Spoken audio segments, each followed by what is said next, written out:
Una de las manifestaciones más grandes que existen de la degradación intelectual y filosófica del ser humano es el ateísmo. ¿Me escuchaste? Una de las características y uno de los síntomas más grandes de degradación filosófica y moral de un ser humano es el ateísmo. ¿Por qué? Porque cuando el ser humano se atreve o llega al nivel intelectual de negar la existencia de un creador y de un sustentador del universo, deja al mismo ser humano en una vaciedad y en un caos moral y existencial mucho, mucho más grande del que puede experimentar en su propio corazón. Si no hay Dios, no hay tampoco verdades absolutas. Si no hay Dios, nadie puede atreverse a imponer leyes morales a nadie. Ni un futuro, ni una razón para mi vida, no hay ninguna diferencia entre mí y los animales, no hay nadie a quien le voy a dar cuentas. Yo soy una persona autónoma, independiente, voy a establecer mis propias reglas de conducta, nadie me va a decir lo que yo tengo ni lo que yo hago porque no existe ningún Dios. Seríamos, al negar a Dios, igual que los animales.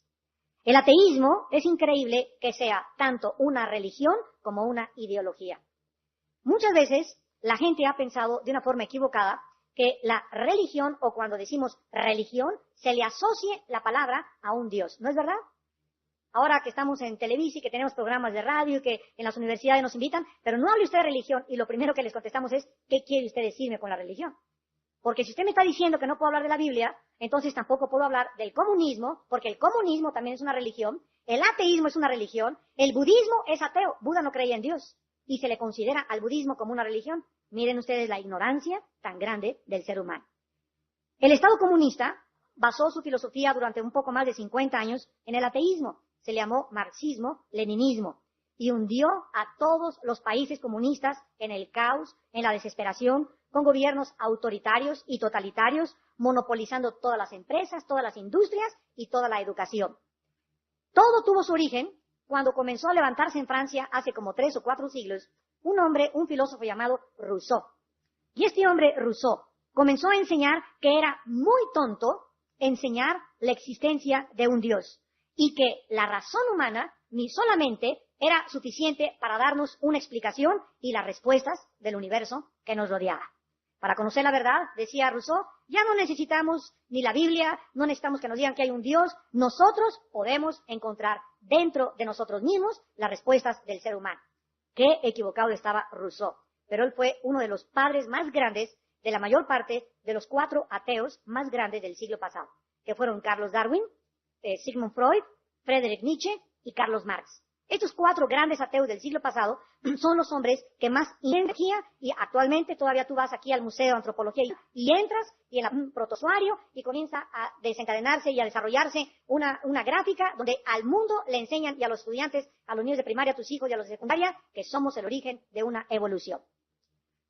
Cuando nosotros comenzamos a caer en esto, nos damos cuenta que Rousseau acabó diciendo que a través de la razón se conquistaría la superstición. Y esto porque el ejemplo de la Iglesia romana, durante más de 500 años, matando en el nombre de Dios, los papas, siendo el Vaticano el estado más rico de Europa por 15 siglos, hicieron que los intelectuales franceses e ingleses y alemanes se pusieran en contra y se inocularan contra la religión, asociando desgraciadamente la religión romana con Dios, y que son 2 cosas totalmente diferentes. Al grado que durante 1800 siglos, escúchame, durante 1800 años, la Biblia se cerró. ¿Cuándo se volvió a abrir la Biblia? En 1960 y 61, en el Segundo Concilio Vaticano. Hasta 1961, estamos hablando aproximadamente de 42 años, 41 años, que se permitió que el vulgo, la gente, el populus, leyera la Biblia. Antes del 60, yo recuerdo en mi casa, era niño, llegábamos y papá, la Biblia tenía un candado, no, nadie la puede leer más que si el cura no te la interpreta. O más que si esta persona, y ahora tú vas a una librería y no vas a encontrar ningún comentario ni de Juan, ni de Apocalipsis, ni de Samuel, ni de Ezequiel, hecho por autores o teólogos romanos. Porque nunca jamás la abrieron ni la leyeron. Entonces es lógico que al cerrarse la Biblia quedó un vacío, y en este vacío se introdujo las tradiciones y las enseñanzas de los seres humanos, que fueron en contradicción para anular el consejo de Dios. El Papa Juan XXIII, gracias a Dios, en 1961, el Papa ese gordito, simpático, bonachón, como le llamaban, un día le cae en sus manos una Biblia de casualidad. el Papa Juan XXIII de casualidad y comienza a leer Romanos. Y se fascina y se iba a Castel Gandolfo, la casa de vacaciones de los papas, y comenzó en 4 meses a leer Romanos 2 o 3 veces. Y hace un decreto en el Segundo Concilio Vaticano y es el Papa Juan XXIII el que ordena al mundo católico que la Biblia la puede leer cualquier persona y que la puede leer sin la interpretación de ellos. Tal vez, ¿verdad? Hasta se convirtió, lo vamos a ver ahí en el cielo. Solo Dios sabe. Pero miren ustedes lo que es la historia y lo que es los fenómenos históricos para que podamos nosotros comprender qué es lo que pasa y por qué los mentes universitarias y los directores de escuelas y los genetistas y muchos científicos consideran ser ateos como algo súper intelectual, cuando la Biblia dice que son necios. Para Marx, la economía resolvería la historia. Para Darwin, la evolución era la respuesta de la naturaleza. Para Freud, las tendencias biológicas y la inconsciencia eran la respuesta de la mente humana. Y para Nietzsche, el decir Dios está muerto era la solución para crear un superhombre. Mentira que se tragó Adolfo Hitler y la razón por la cual él buscó durante todo su gobierno crear a una superraza que se llamaban los arios. El sufrimiento y la destrucción masiva de 2 guerras mundiales en el siglo XX parecen documentar las tesis de estos filósofos ateos. A Dios se le consideró ausente y entonces las guerras fueron la demostración del egoísmo, la soberbia, la independencia humana en contra de su creador. Cuando a Dios lo sacamos de la fotografía, no queda, ¿verdad?, más que el ser humano ocupando el lugar de Dios y el ser humano haciéndose Dios. Actualmente, aunque muchas personas todavía continúan negando la existencia de Dios, nos damos cuenta por la cantidad de descubrimientos científicos como el genoma humano, los códigos de la Biblia. No sé cuántos de ustedes han leído que en los códigos de la Biblia comenzaron personas expertas en computación, judíos, rabinos expertos en el hebreo, a secuenciar las letras en el hebreo y a encontrar, por ejemplo, en el libro del Génesis, el capítulo 1 del Génesis, tomaron la letra 1 del hebreo y se brincaron a las 7, y cada 7 letras sacaban secuencias y a través de estas 7 letras comenzaron a encontrar que cada 7 letras en el Génesis aparecía la palabra Yeshua. ¿Esto es coincidencia? Alguien pudo cuando se hizo el Génesis a través de Moisés, alguien pudo, ni siquiera los rabinos creen en Yeshua, haberlo hecho esto por coincidencia o por un accidente.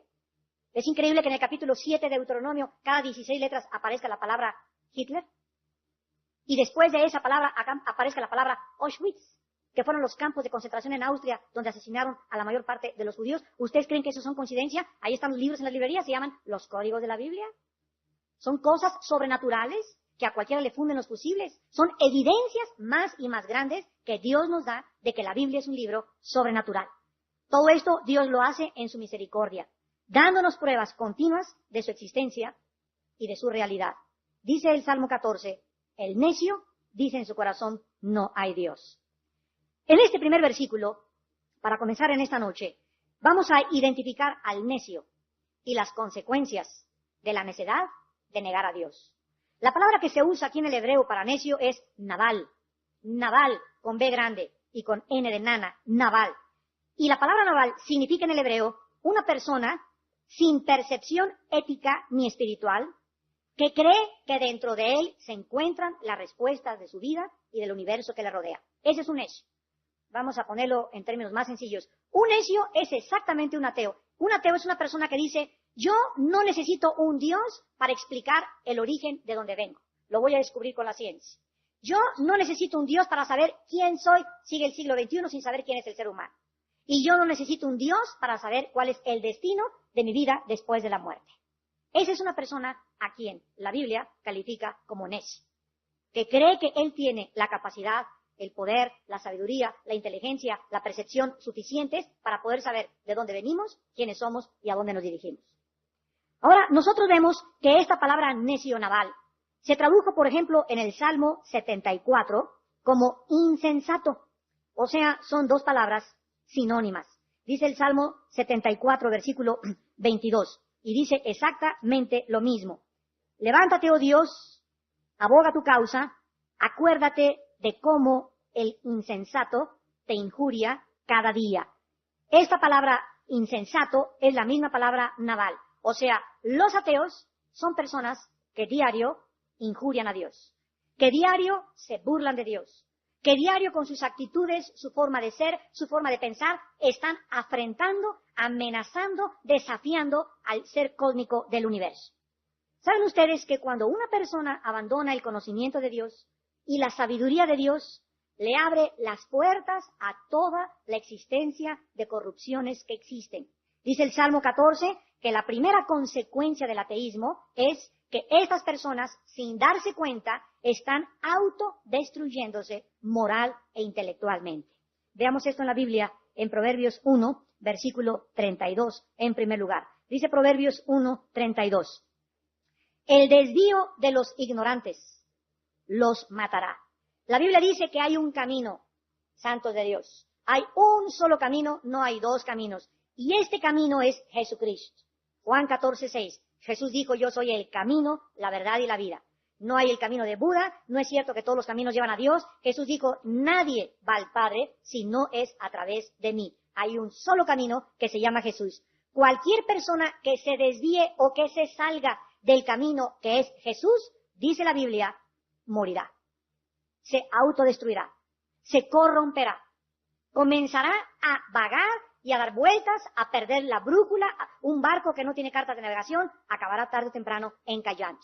El desvío de los ignorantes los matará, la prosperidad de los necios los echará a perder. Una persona atea, y agrégale que tenga dinero, vemos que es la persona que más rápidamente se autodestruye. Proverbios 8, versículo 36. Mas el que peca contra mí, defrauda su alma. Todos los que me aborrecen, aman la muerte. Aquí otra vez Salomón comienza a enseñarnos que el pecado es algo que a nosotros mismos nos estamos haciendo mal. Cuando pecamos contra Dios, no solamente insultamos y ofendemos la santidad de Dios, sino que es algo que es como un cuchillo que me estoy enterrando y desangrándome y desangrándome. Comienzo a corromper el alma. El alma en la Biblia, de la palabra hebrea nepesh, es el asiento de mis emociones, mi voluntad, mis sentimientos y mi intelecto. Entonces, el pecado afecta mi intelecto. El pecado afecta mis emociones, altera mis sentimientos, me distorsiona totalmente mi conciencia de la realidad y me hace creer que no valgo nada, que no sirve para nada, que la vida no tiene ningún propósito, todo lo veo negro, soy una persona negativa, soy una persona pesimista. ¿Y todo eso por qué? Porque no tengo luz. Porque no tengo luz. Y porque ese pecado que tienes en tu vida es el que te ha hecho que comiences a autodestruirte. Dice también el Salmo 73, versículo 27. Salmo 73, 27. Porque he aquí, los que se alejan de ti perecerán. Tú destruirás a todo aquel que de ti se aparta. Alejarnos de Dios es autodestruirnos, es morir, es suicidarnos. No existe un suicidio intelectual más grande que de la persona que se llame atea. Negar a Dios es autodestruirse, es establecer tus propias normas morales para vivir, es llegar a creer que eres autónomo, que eres independiente, que no tienes a nadie por qué darle cuentas, no eres responsable de tus acciones, es hacerte un Dios tú mismo. La ironía del siglo XX es que, aun cuando fue el siglo donde más descubrimientos científicos se lograron y donde más avances tecnológicos se levantaron, fue el siglo donde más sangre se derramó en toda la historia humana. Es donde más ateos surgieron en el siglo XX. 2 guerras mundiales, cientos de revoluciones, golpes de Estado, solamente de 1973 a 1995 habían más de 35 millones de abortos. 35 millones de niños asesinados antes de nacer. Pero el siglo XX es el siglo del chip, de los plásticos, de la fisión nuclear, de las computadoras, de la PC, de los teléfonos celulares en el 83, del 91 del Internet, donde el hombre se jactó de alcanzar todas esas cosas, pero el hombre no se dio cuenta que a la par que crecía tecnológica y científicamente, se degradaba más y más y más y más. Dicen en el Salmo 14, versículo 2 al 3, que esta depravación humana es universal. Jehová miró desde los cielos sobre los hijos de los hombres para ver si había algún entendido que buscara a Dios. Todos se desviaron, aún se han corrompido, no hay quien haga lo bueno, no hay ni siquiera uno. Dios puede estar ausente del corazón humano, sin embargo, Él no está ausente en el cielo. Gracias a Dios. Aun cuando el ser humano no quiera mirar hacia el cielo, la Biblia dice que no hace la menor diferencia. Dios sí te está viendo y te está llamando, eres un necio. Dice la Biblia en el Salmo 11, versículo 4. Salmo 11, versículo 4. Jehová está en su santo templo. Jehová tiene en el cielo su trono. Sus ojos ven, sus párpados examinan a los hijos de los hombres. Jehová prueba al justo. Dios mira desde el cielo para ver qué cosa. ¿Qué está mirando aquí abajo en la tierra Dios? Lo dice el Salmo, versículo 14, versículo 2. Dios está viendo quiénes de los seres humanos, síganme con mucho cuidado, han podido, sin tener la Biblia, Helio, Romanos 1, 18 en adelante, porque les es manifiesto porque Dios se las manifestó. Porque las cosas eternas y su eterno poder y deidad de Dios se hacen claramente visibles desde la creación, siendo entendidas por medio de las cosas creadas. En otras palabras, dice la Biblia que independientemente del testimonio del Hijo de Dios y de la Biblia que tenemos, como la evidencia más grande de la existencia de Dios, la mera creación, sin que el hombre tenga la Biblia, ni tampoco tenga el testimonio de Jesucristo, en su conciencia el ser humano no puede un salvaje caminar por la playa y encontrarse un reloj o el motor de un Volkswagen y ver que hay una correlación entre la batería y entre los pistones y entre las bujías y concluir el salvaje, las arenas del desierto y del mar hicieron este motor. ¿Quién podría en la selva encontrarse un reloj y concluir que el reloj y el calor y los años pusieron juntos este reloj para que tuviera cuerda e indicara la hora? ¿Quién en sus 5 sentidos puede concluir, después de ver al ser humano, los millones de neuronas, la increíble capacidad genética que tenemos, el códice que tenemos en cada célula escrito, el ADN, el ácido desoxirribonucleico y toda la increíble, el estómago está conectado con el corazón con los oídos me dicen quién soy, de dónde vengo, por qué estoy aquí? ¿Quién puede decir que todo esto sea el resultado de un accidente? Es como verme en la mañana en el espejo y no ver nada. El hecho que te levantes en la mañana y te veas en el espejo y te preguntes, ¿quién eres tú, mi chipilín? ¿Quién es ese que está en el espejo? ¿Quién es? Y nos preguntamos todos nosotros. Pero el hombre, dice en Romanos 1, continúa diciendo, se envaneció en sus razonamientos. Su necio corazón se envaneció y profesando ser sabios, se hicieron, ¿qué cosa? Necios. Dice en Deuteronomio capítulo 4, versículo 29, porque me encontrarás si me buscares con todo tu corazón. Dice en Jeremías capítulo 29, versículo 11, porque yo sé los pensamientos que tengo acerca de vosotros, dice Jehová, pensamientos de paz y no de mal, para darles el fin que esperáis. Entonces me invocarás y vendrás y oraréis a mí, y yo te oiré, y me buscaréis y me hallaréis, porque me buscaréis de todo vuestro corazón. Qué increíble que el ser humano tenga la cualidad dada por Dios de entender que la creación que nos rodea no es un accidente y que nuestra propia vida tiene un sentido y un propósito para vivir. Este es precisamente, ¿sabían ustedes la razón por la cual Dios va a juzgar al mundo? Dice Mateo 24, 37 a 39, y como en los días de Noé, comían, bebían y se iban en casamiento. Y miren la frase, subrayan en tu Biblia, no entendieron. No dice, como en los días de Noé, todos borrachos, todos como Sodoma y Gomorra, todos marihuanos me los encontré, todos bien pericos, todos. No dice ninguno de estos pecados. Dice que el pecado por el cual juzgó Dios el diluvio y el pecado por el cual Cristo cuando venga va a juzgar a la raza humana es porque el ser humano no entendió. Ahora, a la luz de lo que estamos estudiando, ¿qué cosa es lo que tenemos que entender? Tú en esta tarde tienes que entender esto. Y si tú no lo entiendes, vas a ser arrastrado con la corriente. Lo que Dios quiere que sepamos en esta tarde es que entendamos que necesitamos buscarlo. Dios miró desde los cielos, Salmo 14, 2 y 3, para ver si había algún entendido que lo buscara. Dios nos creó para que lo busquemos. Y cuando tú me busques me vas a encontrar. Señor ateo, permítame hacerle una pregunta. ¿Dónde ha buscado usted a Dios? ¿Por qué concluye usted que no hay Dios? Es como la persona le dije una vez que me dice, en el Golfo de México no existe el pez tigre. A ver, ven para acá. ¿Dónde lo buscaste? Pues hay nada más alrededor de la playa. Para que tú concluyas el pez tigre no existe en el Golfo de México, es porque ya todo México y todo el Golfo lo rodeaste, lo sondeaste y no lo encontraste. Pero ¿cómo puedes decirme que no hay pez tigre cuando te quedan todavía más de 100 kilómetros cuadrados de buscarlo? Entonces, ¿cómo puedes decir no hay Dios si ni siquiera lo has buscado? ¿Dónde lo has buscado? ¿Qué fue lo que te llevó a concluir? Y escuchen, la mayor parte de los ateos, la mayor parte de ellos, dicen que no hay Dios por un problema moral. Nunca es intelectual. Mentira. El intelecto es la excusa, porque si alguien busca evidencias intelectuales, científicas y filosóficas, la Biblia te las ofrece. Este fue nuestro último programa de televisión que tuvimos. Las evidencias científicas, no religiosas, no mitológicas, no cuentos chinos ni de hadas ni que los ovnis, no. Aspectos científicos que demuestran que la Biblia es un libro sobrenatural. Entonces, cuando un ateo dice, no creo en Dios, no es porque le falten evidencias, es porque tiene problemas morales. Yo recuerdo hace muchos años, estaba yo en Tabasco en una cruzada con el hermano Luis Palau, y llega una muchacha después del mensaje que di esa noche, hablé sobre el infierno. Y llega la muchacha, mire, señora Dulce, vengo a decirle que usted es un mentiroso, así me dijo. Y usted nos viene a amenazar que el infierno, porque no hay infierno, no es cierto, podemos vivir como querramos.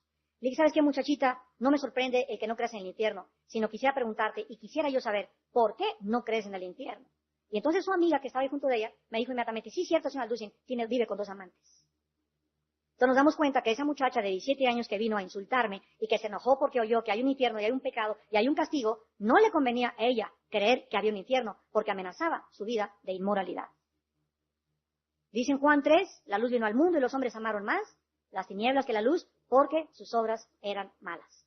Porque todo aquel que vive en tinieblas no quiere acercarse a la luz, porque la luz manifiesta todas las cosas.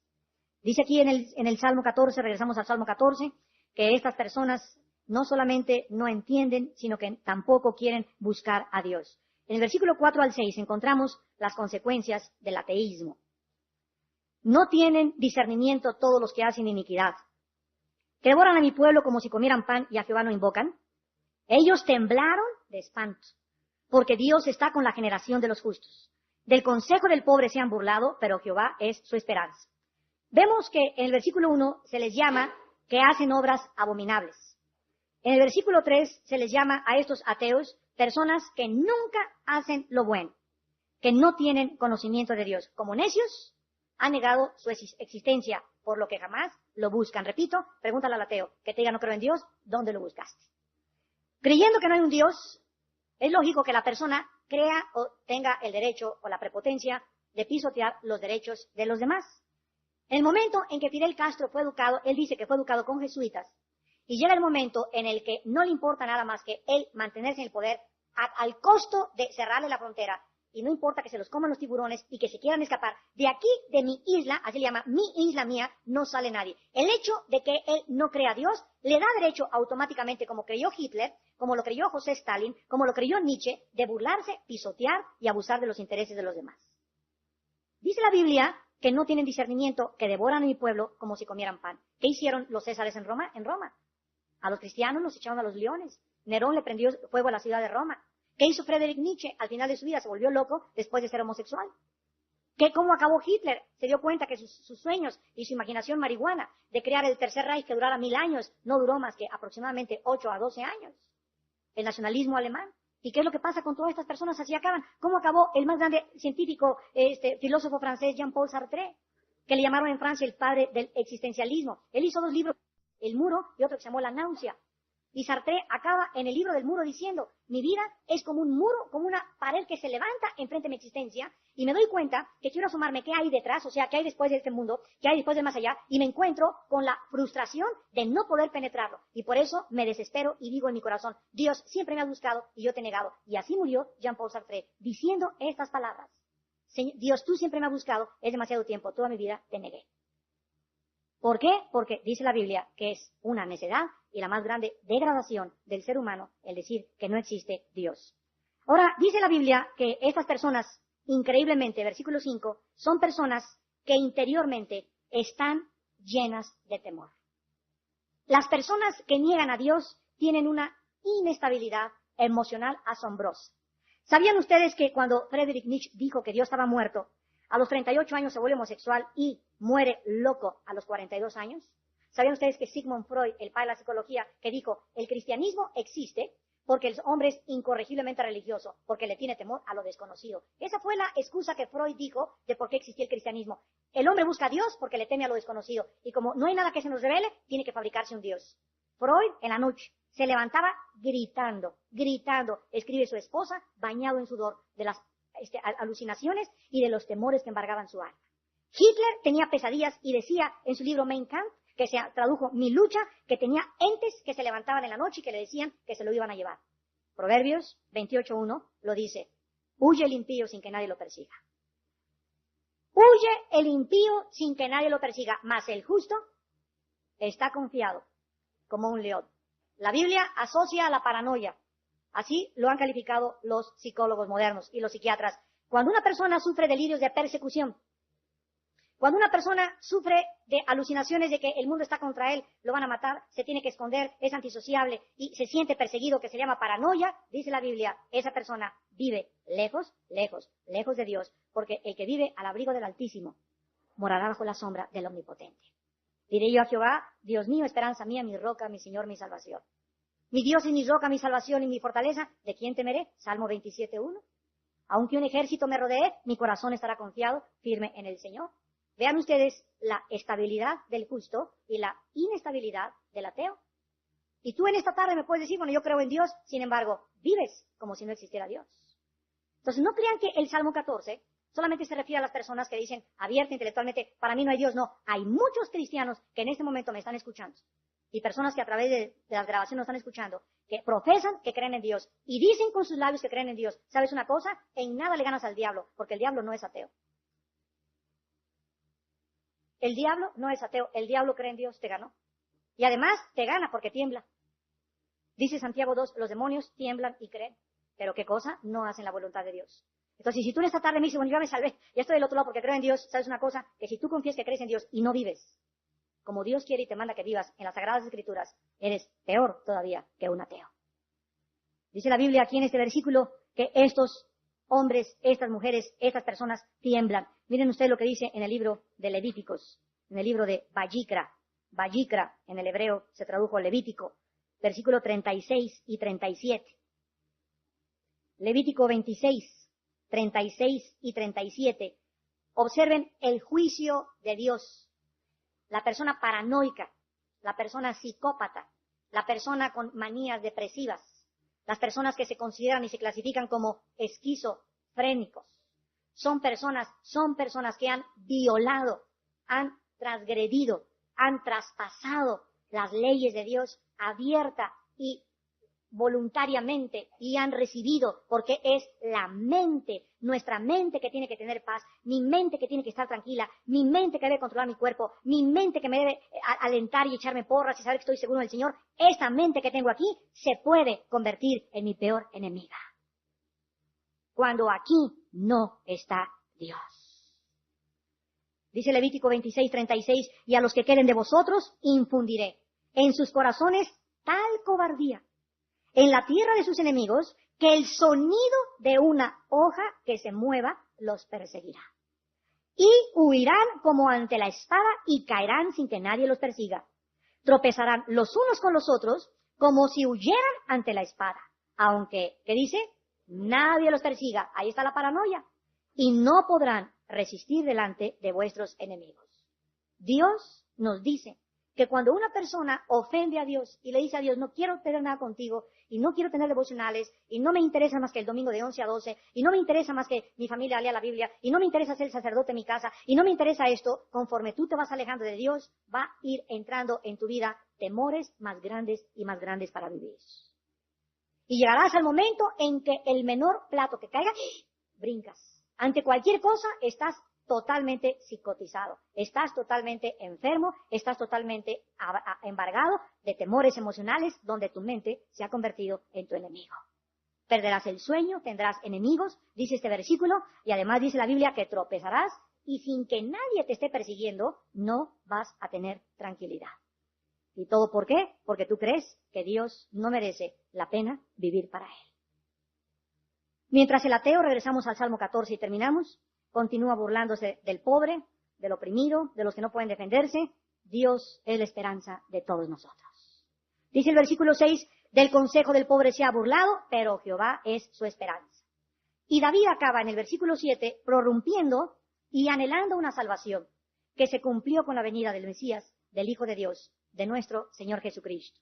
Y dice David, que de Sión, el monte de Sión está en Jerusalén, que de Sión saliera la salvación de Israel. Cuando Jehová hiciere volver a los cautivos de su pueblo, se gozará Jacob y se le alegrará Israel. Esta meditación concluye con este clamor de David sobre aquellos que niegan a Dios y viven una vida de caos y de vacidad moral.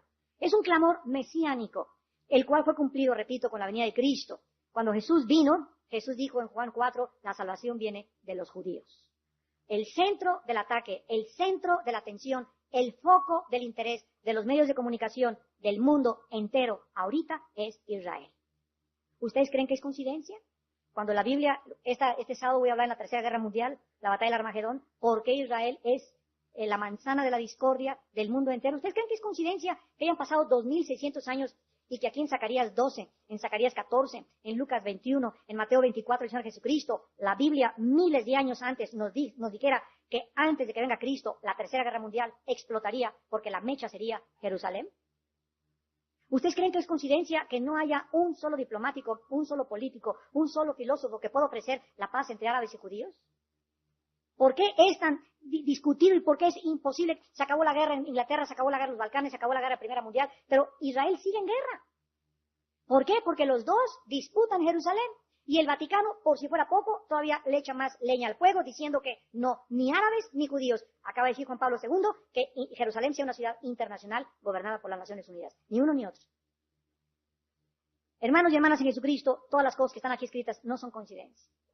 Y Dios nos manda, desde hace 2000 años, orar por la paz de Jerusalén. ¿Por qué? Porque es el centro de la discordia. Porque donde dijo Dios, ahí estará mi nombre, el diablo llega y dice, impediré que el nombre de Dios esté ahí. Donde Dios pone su mano, llega el diablo y dice, impediré que la mano te bendiga de Dios. Si tú abres en tu casa una reunión de oración, escúchame, vas a tener oposición. Si tú te propones ser más limpio y más puro desde esta noche, hoy en la noche tendrás las más grandes tentaciones. ¿Y sabes por qué? Porque Dios nos prueba. ¿De veras quieres tener estudio bíblico? Pero no me preguntaste si quieres pagar el precio. ¿De veras quieres ser puro, pero quieres pagar el precio? Si queremos algo con Dios, estemos dispuestos a pagar el precio. Y si no estás dispuesto a pagar el precio, no eres cristiano, porque el espíritu que Dios nos ha dado no es de temor, es de poder, de dominio y de amor. Así que no tengamos nosotros susto, ni nos amedrentemos cuando las cosas se levantan. Ahora que estamos en televisión, nadie se imagina, más que los pastores, no se imaginan ustedes la oposición que hemos tenido. No se imaginan.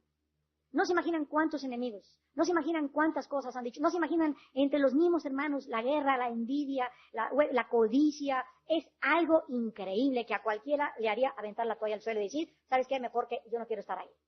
Sin embargo, cuando Dios abre una puerta, nadie la cierra. Y cuando Dios está con nosotros, no solamente es quién contra nosotros, sino que también dilo, si Dios está conmigo, ¿qué me importa quién esté contra mí? Si Dios está realmente con nosotros y así tú lo crees, no te debe importar ni preocupar la mínima preocupación quién esté contra ti. Preocúpate que Dios esté contigo. Dice la Biblia que David promete finalmente que Dios traerá a su pueblo de la cautividad cuando Jehová hiciere volver a los cautivos de su pueblo. Versículo 7. La palabra cautividad es la palabra shebut en el hebreo y significa estar en miseria, en aflicción, en exilio. Dios vino al mundo hace 2000 años en Jesucristo y miró quiénes en esa época lo estaban buscando. Y cuando venga Cristo otra vez, se llevará a aquellos que cuando Él venga lo estaban buscando. Porque los demás están en miseria, en aflicción y en exilio. Paranoicos, psicóticos, marihuanos, borrachos, perdidos, soberbios, intelectuales, negando a Dios y como en los tiempos de Noé, vendrá el diluvio y se los llevará. Y no habrá jamás en la eternidad otra oportunidad. Si Jesús viniera hoy en la noche, ¿cómo te encontraría? ¿Te encontraría en esta noche de rodillas? Si viniera hoy a las 3 de la tarde, ¿qué estabas haciendo hoy a las 3 de la tarde? ¿En quién estabas pensando? ¿Dónde estaban tus ojos? ¿Dónde estaba tu corazón hoy a las 12 del día? Tú no sabes si en los próximos minutos, mañana, no sabemos en qué momento Jesús. Pero la Biblia nos dice que solo aquellos que sean tenidos por dignos, dice Lucas 21, se irán con Él. Es la promesa que se hace aquí en el Salmo 14 de la liberación y de la redención que Dios tiene para tu vida en esta noche del dominio y de la esclavitud de Satanás. Hay dos ateos en esta noche, los que niegan intelectualmente a Dios y aquellos que dicen que Dios existe, pero viven como si no existiera. ¿A cuál de los dos perteneces tú? Oremos. Padre, te damos gracias por haberte revelado en la persona de tu Hijo Jesucristo a nuestra vida. Te damos gracias por las Sagradas Escrituras que alumbran nuestro camino, nos dan esperanza y paciencia para esperar tu venida. Te damos gracias porque todo aquel que tiene esta esperanza verdaderamente se purifica a sí mismo, así también como tú eres puro. Te damos gracias por habernos descrito todo el panorama profético en la Biblia. ¿Qué naciones, antes de que venga Cristo, se van a levantar en Europa? Gracias por decirnos exactamente lo que va a suceder en el Medio Oriente, en el Asia y en América. He aquí os lo digo todo, dice Jesús, para que cuando suceda os acordéis que yo os lo dije antes. Luego ustedes son mis testigos, dice el Señor, para que me conozcan y me busquen y sepan que yo soy Dios y que no hay otro fuera de mí Shema Yisrael Adonai Eloheinu, Adonai Echad. Oiga mi pueblo, Jehová Dios, nuestro Dios, uno es. Dios es uno. Señor, te adoramos y te bendecimos porque para eso fuimos creados. Para descubrirte y conocer que no nos creamos a nosotros mismos. No somos el resultado de una evolución fortuita ni de una selección natural. Somos tu imagen y tu semejanza, Señor. Y a través de nosotros tú quieres vivir y tocar al mundo y reflejar tu carácter, Jesús, para que el mundo crea que somos verdaderamente tus discípulos. Padre, te damos gracias por tantas evidencias. No nos hacen falta evidencias. Nos hace falta creer y acercarnos más y más a ti. Tú no quieres que tu pueblo se quede en el atrio, ni tampoco en el lugar santo, sino que entremos al lugar santísimo, porque es ahí donde está el trono de la gracia. El trono de la gracia no está en el lugar santo ni en el atrio, está en el lugar santísimo. Y ahí es donde alcanzamos misericordia. Si tú te metes a ese lugar santísimo y atraviesas el atrio y el lugar santo y no te quedas en el atrio, que es solamente el arrepentimiento, sino que procedes a buscar más profundamente a Dios, lo vas a encontrar. Y cuando estés en esa presencia celestial de Dios, en el lugar santísimo, escúchame, amado santo, cuando estés en esa presencia, no te vas a acordar de pedirle nada. Porque al estar enfrente de Él, sabemos que no hay nada que pedirle porque Él conoce nuestras necesidades. Porque Él sabe de qué tenemos necesidad. Y porque en ese momento solamente le podemos adorar. Solamente le podemos alabar. Y decirle como sus santos querubines, santo, santo, santo. Oh Dios, trae a tu pueblo a tu presencia. Enséñanos a vivir en el lugar santísimo. Y a estar en tu presencia para vivir con fuerza y dirección y esperanza. Y convertirnos en dignos embajadores de tu reino en un mundo miserable. En un mundo donde reina la frustración y el caos moral. En un mundo donde los políticos están confundidos y donde la sociedad grita, necesitamos algo, pan que nos alimente y que nos dé valor para poder enfrentar esta vida. Este pan lo tenemos nosotros y te pedimos, oh Dios, en esta noche que nos sigas abriendo las puertas de todos los medios de comunicación para llevarle este pan a una sociedad enferma en México, que se encuentran como se encuentran, porque nadie les ha dicho que Jesucristo vive.